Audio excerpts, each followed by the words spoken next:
তাহলে কি ফল ইভেন্ট এবার সার্ভাসিস পেয়ার ভিউতে রোমান রেন্সকে ধোকা দিয়ে দিতে পারেন এবং রিটার্ন আসতে পারে হলিউড সুপারস্টার দ্য রক এবং সে অর্গে ম্যাচটির মধ্যে স্যাটলেন্সকে আক্রমণ করতে পারে সিএম পাঙ্ককে। আর কালকে স্ম্যাকডাউনটি শেষ হয়ে যাওয়ার পর ডাব্লিউডাব্লিউই সামনের সপ্তাহে স্ম্যাকডাউনটি টেপ করে নিয়েছে। তো সে জায়গায় কী হয়েছে সমস্ত বিষয়গুলো নিয়ে আলোচনা করব এই ভিডিওটিতে। তো সর্বপ্রথম আলোচনা করা যাক ফল ইভেন্ট এবং রককে নিয়ে। আপনারা কালকে স্ম্যাকডাউনে যেমনটা দেখলেন যে ফল ইভেন্ট তিনি রিটার্ন এসেছে এবং তার সাথে নিয়ে এসেছেন রোমান রেন্সের 5 মেম্বার সিএম পাঙ্ককে এবং সিএম পাঙ্ককে রোমান রেন্সের ব্লাডের সাথে যুক্ত হতে দেখা গিয়েছে। এখন সবচেয়ে বড় বিষয় হচ্ছে যে ফল ইভেন্ট আগে যেভাবে আসতো কোটটায় পরে কিন্তু কালকে স্ম্যাকডাউনে কিছুটা আলাদাভাবে আসতে দেখা গিয়েছে। সে জায়গায় ফল ইভেন্টকে দেখা গিয়েছে প্রথম একটা রেড গেঞ্জি এবং তার উপরে কোট পরা, যেভাবে সোলোসুকাকে দেখা যায় সোলোসুকা ঠিক একইভাবে উপরে কোট এবং নিচে একটা রেড গেঞ্জি পরতে দেখা যায়। তাহলে কি এতে বোঝা যায় যে ফল ইভেন্ট তিনি বর্তমানে সোলোসুকার হয়ে কাজ করছে, কিন্তু উপরেই রোমান রেন্সকে দেখা যাচ্ছে তার হয়ে কাজ করছে এবং এবার সিএম পাঙ্ককে তার ব্লাডলাইনের সাথে যুক্ত করেছে মূলত তার বিশ্বাস অর্জন করার জন্য এবং সুযোগ বুঝে রোমান রেন্সকে ধোকা দিয়ে দিতে পারে। দেখুন বর্তমান অনেক বড় বড় রেসলিং রিপোর্ট থেকে জানা যাচ্ছে যে এবার সাইবার সিরিজ পেয়ার ভিউতে যখন এদের অর্গে ম্যাচটি অনুষ্ঠিত হবে ম্যাচটির এক পর্যায়ে গিয়ে দেখা যাবে যে Hollywood superstar the rock return আসতে। আর এবার সাইবার সিরিজ পেয়ার ভিউতে রকের রিটার্ন আসা অনেকটা সম্ভাবনা রয়েছে, কারণ ফল ইভেন্টে রিটার্ন এসে পড়েছে, সিএম পাঙ্কও রিটার্ন এসে পড়েছে, কিন্তু ব্রক লেসনারের রিটার্ন আসার তেমন কোনো সম্ভাবনা নেই, কারণ ফল ইভেন্ট তো তিনি রিটার্ন এসে পড়েছে। আর সাইবার সিরিজ পেয়ার ভিউতে রক রিটার্ন আসবে এই রিপোর্টটা অনেক রেসিং রিপোর্ট থেকে জানাচ্ছে এবং এই বিষয়টা অনেক আগে থেকেই জানা যাচ্ছে, তাই অনেকটাই সম্ভাবনা যে এবার সাইবার সিরিজ পেয়ার ভিউতে রক রিটার্ন আসবে। আর যখন রক রিটার্ন আসবে তারপরে ফল ইভেন্ট ধোকা দেবে।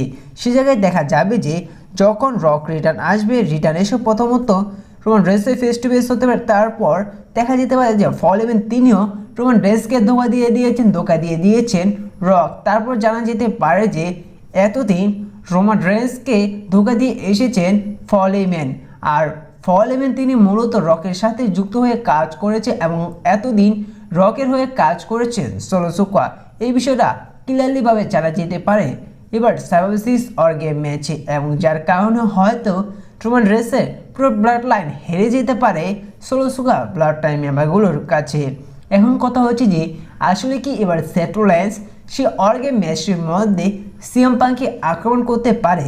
দেখুন ডাব্লিউডাব্লিউই এবার প্ল্যান করছে এবার রেসলম্যানিয়া 41 জন্য স্যাটলেন্স এবং সিএম পাঙ্কের মধ্যে একটি সিঙ্গেল ম্যাচ। আর যতটুকু রিপোর্ট থেকে জানা যাচ্ছে যে ডাব্লিউডাব্লিউই এদের ইস্যু লাইন খুব শীঘ্রই চালু করবে। হয়তো দেখা যেতে পারে যে খুব সম্ভাবনা কম রয়েছে যে বলতে গেলে এবার সাইবার সিরিজ পেয়ার ভিউতে হয়তো সে অর্গে ম্যাচটির মধ্যে স্যাটলেন্স এসে আক্রমণ করে দিতে পারে সিএম পাঙ্ককে, যেটা সুযোগ নিয়ে সোলোসুকা ব্লাড লাইন মেম্বারগুলো তারা একটি অ্যাডভান্টেজ পেয়ে যেতে পারে, অর্থাৎ একটি আলাদা শক্তি পেয়ে যেতে পারে এবং যেটা সুযোগ নিয়ে সোলোসুকার ব্লাড লাইন মেম্বারগুলো হারিয়ে দিতে পারে রোমান রেন্সকে। কিন্তু তার খুব কম সম্ভাবনা রয়েছে, কিন্তু সবচেয়ে বেশি সম্ভাবনা রয়েছে যে এবার হয়তো স্যাটলেন্স তিনি বড় আক্রমণ করতে পারে ব্রনসারিডকে, কারণ এবার আপনার মানে না রয়ে যেমনটা দেখছিলেন যে ব্রনসারিড তিনি সোলোসুকা ব্লাড লাইন মেম্বারগুলোর সাহায্য নিয়ে তিনি হারিয়ে দিয়েছিল স্যাটলেন্সকে। আর স্যাটলেন্স তিনি সেই হার কোনো মতে হয়তো মেনে নেবে না, যার কারণে সেই অর্গে ম্যাচটির মধ্যে স্যাটলেন্স হয়তো তিনি যেতে পারে গিয়ে ব্রনসারিডকে আক্রমণ করবে, পাশাপাশি সোলোসুকার সমস্ত ব্লাড লাইন মেম্বারগুলোকে আক্রমণ করে দিতে পারে। পরবর্তীতে হয়তো স্যাটলেন্স এবং ব্রনসারিডের একটি ইস্যু লাইন দেখা যেতে পারে এবং তারপর হয়তো সিএম পাঙ্ক এবং স্যাটলেন্সের ইস্যু লাইন শুরু হতে পারে। তো এই সমস্ত বিষয়গুলো নিয়ে আপনাদের কী মনে হয় তা অবশ্যই কমেন্ট করে জানিয়ে দিবেন। এবারে আলোচনা করা যাক সামনে স্ম্যাকডাউনটি কি হবে এবং সে জায়গায় কী দেখা যেতে পারে। দেখুন সেই বিষয় নিয়ে তেমন কোনো রিপোর্ট পাওয়া যায়নি এবং সেই ভিডিও এখন তৈরি পাওয়া যায়নি। তো যতটুকু পাওয়া গিয়েছে ডাব্লিউডাব্লিউইর সামনে স্ম্যাকডাউনে জেকা ফটোর একটি ফার্স্ট সিঙ্গেল ম্যাচ দেখা যাবে যে ওসোর সাথে। সে জায়গায় দেখা যাবে যে এদের একটি অ্যাডভান্টেজ ম্যাচ এবং এই ম্যাচটির মধ্যে যে জিতবে সেই একটি অ্যাডভান্টেজ পাবে সেই অর্গে ম্যাচটির মধ্যে, অর্থাৎ এই ম্যাচটির মধ্যে যদি যে ওসো জিতে যায় দেখা যাবে যে একটি অ্যাডভান্টেজ পাতে সেই অর্গে ম্যাচটির মধ্যে যদি জেকা ফাটু জিতে দেয় জেকা ফাটু পাবে।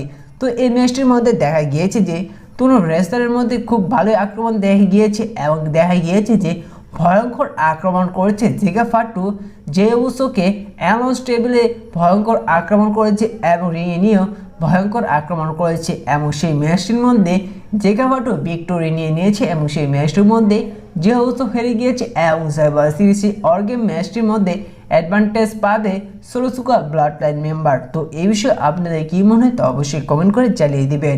আর এবার সার্ভাইভার সিরিজ পেয়ার ভিউর মধ্যে যে অর্গেম ম্যাচটি হতে যাচ্ছে আসলে ডাব্লিউডাব্লিউ এই ম্যাচটি নিয়ে কী করতে চাইছে, কারণ বর্তমানে ডাব্লিউডাব্লিউ এই ব্লাড লাইন ইস্যুলাইনটি অনেকটা ইন্টারেস্টিং করে তুলেছে।